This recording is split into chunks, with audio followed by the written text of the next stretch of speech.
ಬೀದರ್ ಜಿಲ್ಲೆಗೆ ಮಾನ್ಯ ಮುಖ್ಯಮಂತ್ರಿಗಳಾಗಿದ್ಮೇಲೆ ಪ್ರಥಮ ಬಾರಿಗೆ ಆಗಮಿಸಲಿದ್ದಾರೆ. ಅವರಿಗೆ ಸಮಸ್ತ ಬೀದರ್ ಜಿಲ್ಲೆ ಜನತೆ ಪರವಾಗಿ ಹಾರ್ದಿಕ ಸ್ವಾಗತವನ್ನು ಬಯಸ್ತಾ ಇದ್ದೇನೆ. ಅವರು ಬಂದ ನಂತರ ನೇರವಾಗಿ ಕಲ್ಯಾಣ ನಾಡಿನ ಧಾರ್ಮಿಕ ಆಧ್ಯಾತ್ಮಿಕ ಕೇಂದ್ರ ಬಸವ ಕಲ್ಯಾಣ್ಗೆ ಭೇಟಿ ಕೊಡ್ತಾ ಇದ್ದಾರೆ. ಬಸವ ಕಲ್ಯಾಣದಲ್ಲಿ ಅನುಭವ ಮಂಟಪಕ್ಕೆ ಭೇಟಿ ಕೊಡ್ತಾರೆ. ಅನುಭವ ಮಂಟಪ ಕಾಮಗಾರಿ ನಡೀತಾ ಇದೆ, ಅದರ ವೀಕ್ಷಣೆ ಮಾಡಿ ಪ್ರಗತಿ ಪರಿಶೀಲನೆ ಮಾಡ್ತಾರೆ.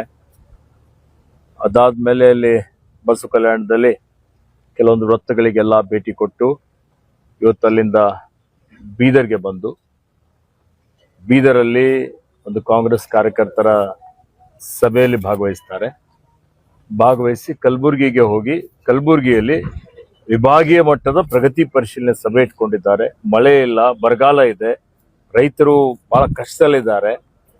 ಹೀಗಾಗಿ ರೈತರ ಏನೊಂದು ಸಮಸ್ಯೆಗಳಿದ್ದಾವೆ, ಕುಂದುಕೊರತೆಗಳಿದ್ದಾವೆ, ಜನರ ಅವೆಲ್ಲವನ್ನು ಆಲಿಸಲಿಕ್ಕೆ ಬರ್ತಾ ಇದ್ದಾರೆ. ಹೀಗಾಗಿ ನಾವೆಲ್ಲ ಒಂದು ಸಭೆಯಲ್ಲಿ ಭಾಗವಹಿಸಿ ನಮ್ಮ ಜಿಲ್ಲೆಗಳ ಸಮಸ್ಯೆಗಳ ಬಗ್ಗೆ ಮಾನ್ಯ ಮುಖ್ಯಮಂತ್ರಿಗಳ ಗಮನಕ್ಕೆ ತರ್ತೀವಿ. ಈ ಭಾಗದ ಅಭಿವೃದ್ಧಿಗೆ ನಮ್ಮ ಸರ್ಕಾರ ಕಂಕಣಬದ್ಧವಾಗಿದೆ. ಮುಂದಿನ ದಿನಮಾನಗಳಲ್ಲಿಯೂ ಇವತ್ತಿನ ಸಮಸ್ಯೆಗಳನ್ನು ಬಗೆಹರಿಸಿ ಬೀದರ್ ಜಿಲ್ಲೆ, ಕಲ್ಯಾಣ ಕರ್ನಾಟಕ ಅಭಿವೃದ್ಧಿ ಪಥದತ್ತ ತೆಗೆದುಕೊಂಡು ಹೋಗುವಂತ ಕೆಲಸ ಮಾಡ್ತೇವೆ.